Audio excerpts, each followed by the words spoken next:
So I've been doing audio work for about 6 years now, and in that time I have for sure learned that it's never about having the perfect, expensive, luxurious thing that you just have to touch it and it makes the perfect sound come out. It's really about taking whatever you have to work with and making it the best it can be. Specifically in the past 3 or 4 years, I have been putting pretty much every penny I've got into this production studio. And that's left me with quite a few mid-range guitars, mid-range amplifier options, mid-range bass guitars, all low mid-range microphones, and the vast majority of my budget has gone into my computer where all the editing happens. I for sure have learned that you can do a lot with a little, so I decided to try a little something to see, based off of 5 different amplifiers, what one would work best doing some classic blues rock kind of guitar styles.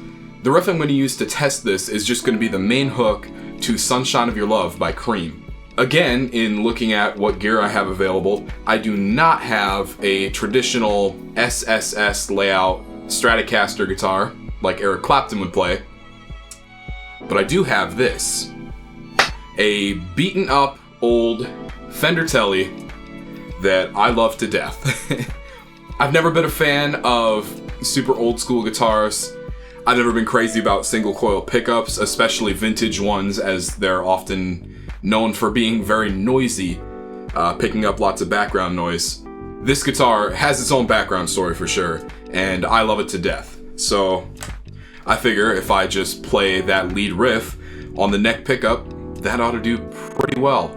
So I'm going to record this guitar with a left and a right track straight into the computer, and then I'm going to run that computer out into 5 different amplifiers.